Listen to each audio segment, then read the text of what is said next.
morning and welcome to the Digital Weather Desk powered by Century Next Bank. I'm Jared Floyd. Happy Friday, everybody. And look at this morning's forecast made possible by ServPro, Monroe, West Monroe.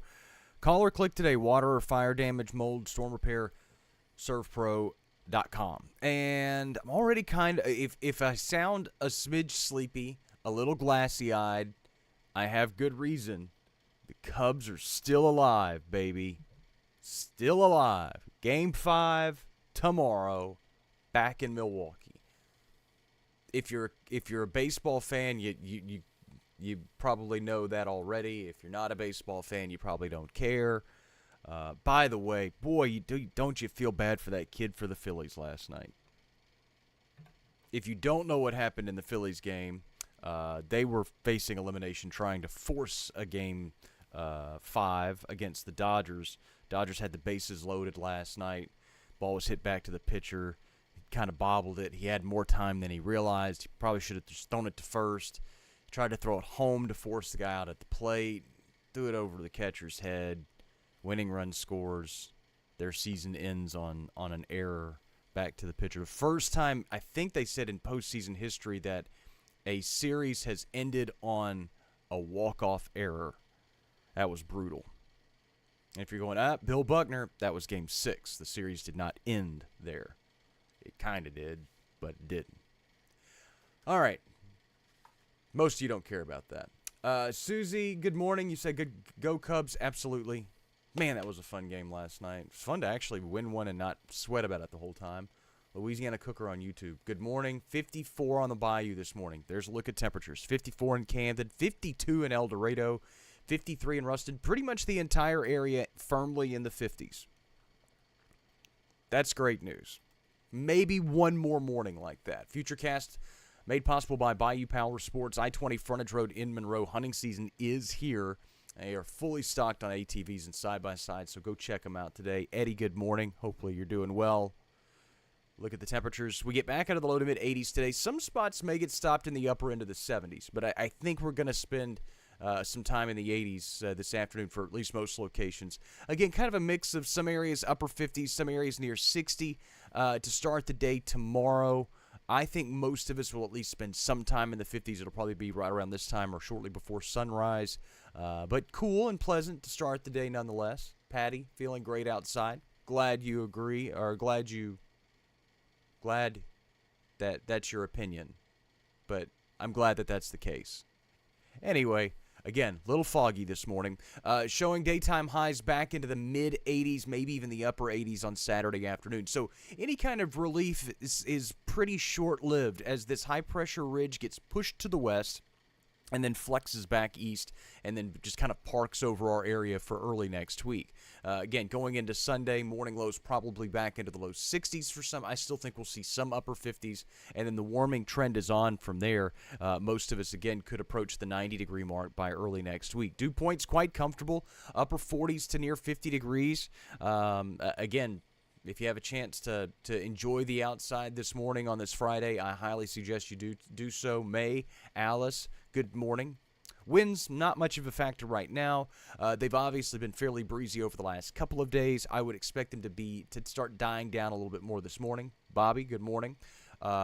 They'll be out of the northeast again today, but instead of being 10 to 15 mile an hour winds like we saw over the last couple of days, I think we're probably back in the 5 to 10 mile an hour range through most of the afternoon today. Visibility, not an issue.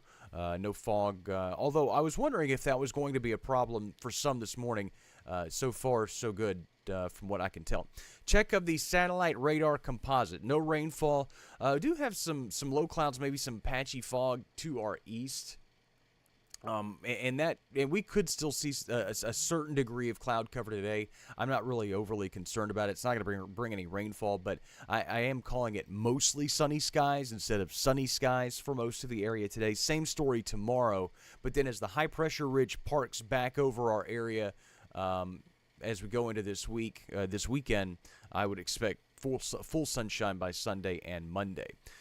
Weak trough of low pressure to the south and east, but really it's the northerly flow in the wake of that trough of low pressure, pulling in all of this dry air. We're kind of enjoying the last bits of that today before we start the warming trend tomorrow into Sunday. But overall, this is a pretty decent pattern. The downside to it is we need the rainfall. We've talked about the drought monitor. I'll probably show some more lack of rain statistics at midday, but we all know we need the rain, and I think most of the month of October looks dry. I'm talking about the entire month of October. So I hope that kind of drives the point home. Futurecast shows mid-level winds. Again, northerly flow right now continuing to pull some of that drier air in across the region. But as we go through the next few days, that high-pressure center starts to move and bend and kind of flex back to the east. And so our upper-level winds become more westerly instead of northerly. Could inject a little bit of mid-level moisture in early parts of next week, but it really doesn't make that much of a difference. And then as we head through the rest of next week, you can again see that while it does bend and flex and shape a little bit in terms of the upper-level pattern, it is still a very strong, dominant feature in the lower Mississippi Valley and across much of the southern United States and along the northern Gulf coastline as we go through the much of next week. So again, rain chances next week pretty much close to zero. I wouldn't even expect much in the way of cloud cover next week. Temperatures will trend well above normal, upper 80s to near 90, maybe even some low 90s. That's what's staring at us for next week. Let's not worry about it right now. We've got a nice day ahead of us. But again, I just want to kind of just warn you that it was looming there. Christina, Janice, good morning. Everybody loving this morning. We're going to walk the kiddo to school here in just a second, and I'm really looking forward to stepping out there in this. I'm always wearing long sleeves because it's usually pretty cold in our house. So I'm looking forward to actually needing this. Check out the tropical satellite. You may not see it, but right at the top part of the banner, hang on a second. Let me see if I can. I'm gonna try to give us. All right, let me change some settings. All right, so now you can see my mouse cursor. I forgot to turn the telestrator on for this graphic, but you see my mouse cursor way below the banner up there? That is Subtropical Storm Karen. Insert joke there, if you so choose. But, yeah, that's Subtropical Storm Karen, formed late last night, early this morning. So there that is. So when we skip, I'm not even going to spend time showing it to you, simply because it's not really a problem for us. It's moving farther and farther away. It's just up there. I just wanted to show that to you so that as we progress through the tropical season, and you're wondering, wait, we did Jerry. Why did we skip the? No, there's the K name. Karen developed. You won't hear much about it. We won't talk much about it. Jerry continues to be a kind of an annoying little tropical system. It's still a tropical storm, and now the official forecast expects it to maintain tropical storm status. No longer forecast to become a hurricane, but still causing all kinds of headaches across the northern Leeward Islands, where the thunderstorm activity has been pretty persistent over the last, I would say, 18 to 24 hours. Pamela, Roxanne, good morning. Thanks so much for hopping in. I love the fact that everybody's so excited about the fall-like temperatures. It's good news.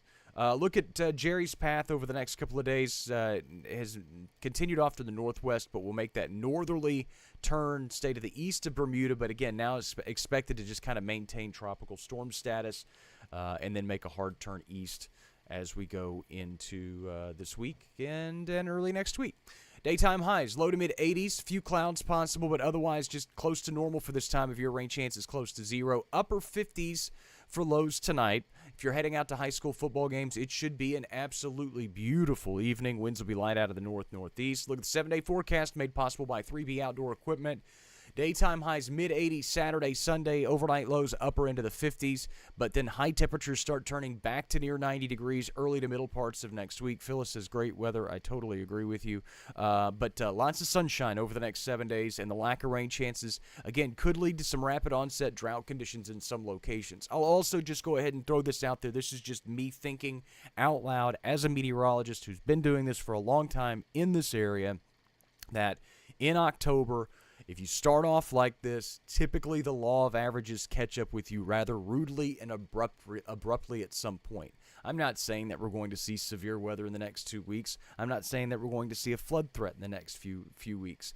I'm just saying that when the pattern does change, be prepared for some much more disruptive, impactful weather, something that we haven't seen in a while because we've gone from the summer months into a very dry, quiet, early start to the fall. So again, review those severe weather plans if there are upgrades and or repairs or any kind of seasonal changes that you need to make around your homestead to prepare for severe weather season or winter weather season, which will also be around the corner. Start thinking about those things now while the weather is quiet. And again, a reminder, the Digital Weather Desk, powered by Century Next Bank, is a digital weather platform serving 33 parishes and counties across northern Louisiana, southern Arkansas, and western Mississippi. It is made possible by the local businesses that you see there on your screen. And as you do those repairs and upgrades and things like that around your home, remember those local businesses and how they make this possible. If they can help you out in any way, they'd be more than happy to do so. How do you support things? Again, follow us on your favorite social media platforms and heed the heads up. Change is on the way eventually weather-wise. It's not on the way anytime soon, but just, make sure that you're prepared for those types of things. I wouldn't be doing my job as a meteorologist if I wasn't kind of preparing you for whatever's next. Whatever's next now is just very dry conditions. We'll have your Too Long Didn't Read a little bit later this morning. Join you midday. We'll have your football forecasts for everybody but Tech, who played last night. That didn't necessarily end that well, but we'll have all those a little bit later today, and we'll get you squared away for the weekend. Thanks so much for stopping by the Digital Weather Desk, powered by Century Next Bank. Miss Bonnie, thank you so much for hopping in again this morning. You can always check